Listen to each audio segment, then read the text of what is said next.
Hello friends, मेरा नाम है राहिल और इस वीडियो में हम पेट्रोकार्बन एंड केमिकल्स के आईपीओ का एनालिसिस करेंगे। सबसे पहले हम बात करेंगे कंपनी की हिस्ट्री और इसके बिजनेस मॉडल के बारे में। इसके बाद हम फाइनेंशियल्स और पीयर कंपैरिजन को समझेंगे, आईपीओ के डिटेल्स और इसके ऑब्जेक्टिव को समझेंगे और लास्ट में हम इस वीडियो को कंक्लूड करेंगे। तो स्टार्ट करते हैं।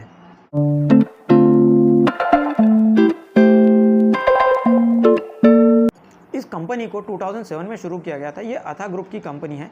विशाल अथा इस कंपनी के करंट मैनेजिंग डायरेक्टर है। अगर हम इसके बिजनेस मॉडल की बात करें तो कंपनी B2B बिजनेस में काम करती है। कंपनी रॉ पेट्रोलियम कोक से कैल्सिनेट पेट्रोलियम कोक बनाती है, जिसे ग्रीन एनर्जी के नाम से भी जाना जाता है। इसका इस्तेमाल aluminium, steel, titanium, graphite, paint, colouring और कार्बन रिलेटेड प्रोडक्ट बनाने में किया जाता है। इस कंपनी के जो क्लाइंट है उसमें हिंडाल्को, नाल्को जैसे रेपुटेड कंपनियां शामिल है।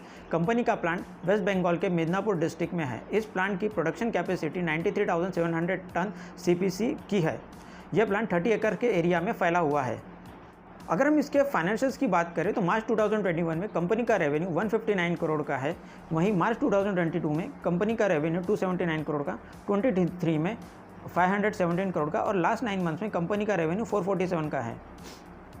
अगर प्रॉफिट आफ्टर टैक्स की बात की जाए तो मार्च 2021 में कंपनी का प्रॉफिट 11 लाख रुपीज़ का है। 22 में 5 करोड़ 70 लाख का, 23 में 6 करोड़ 72 लाख का और लास्ट 9 मंथ में कंपनी का प्रॉफिट 70 करोड़ रुपीज़ का है। अगर इसके एसेट की बात की जाए तो मार्च 2021 में कंपनी के एसेट 160 करोड़ के थे, 22 में 277 करोड़ के हुए, 23 में 263 करोड़ के और लास्ट 9 मंथ्स में कंपनी के एसेट 274 करोड़ रुपीज़ के है। रिजर्व एंड सरप्लस कंपनी के कंसिस्टेंट ग्रो हो रहे हैं। मार्च 2021 में कंपनी के रिजर्व एंड सरप्लस 44 करोड़ के है, 22 में 49, 23 में 55 करोड़ और लास्ट 9 मंथ में कंपनी के reserve and surplus 125 crore rupees के हो गए हैं। अगर वहीं हम बोरोइंग की बात करें तो 2021 में कंपनी के ऊपर जो डेट था वो 81 करोड़ का था, 22 में 194 करोड़ रुपीज़ का हुआ, 23 में 175 करोड़ रुपीज़ का हुआ और लास्ट 9 मंथ में कंपनी ने अपने डेट को कम करके 80 करोड़ रुपीज़ का किया गया है। अगर बात करें कंपनी की परफॉर्मेंस इंडिकेटर की तो कंपनी का जो रिटर्न ऑन कैपिटल है ROC है वो 60% का है। तो वहीं कंपनी का डेट टू इक्विटी रेशियो जो है वो 1% से कम का है। वही रिटर्न ऑन नेटवर्थ जो है कंपनी की ये 66% की है। पैट मार्जिन जो है कंपनी का 15% के आसपास का है। अगर प्री IPO EPS की बात की जाए तो ये ₹2.59 का है।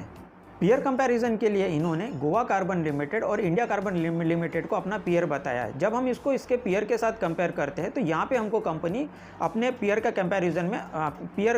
कंपैरिजन में कुछ अच्छी खासी वैल्यूएशन वाइज महंगी नज़र आती है।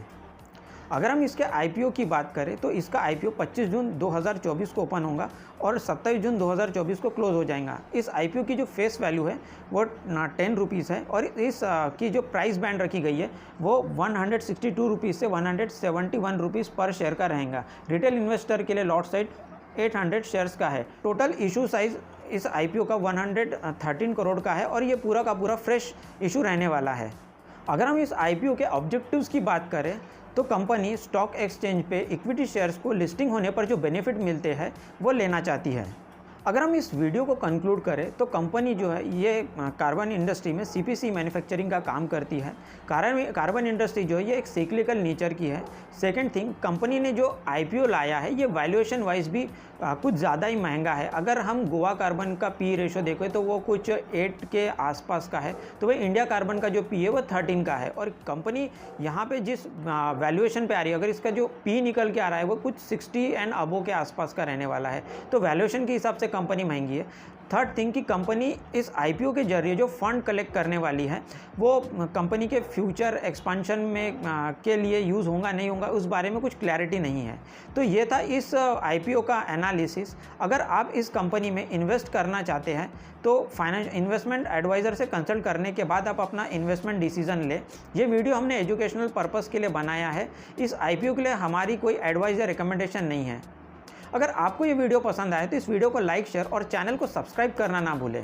मिलते हैं बहुत जल्दी अगले वीडियो में।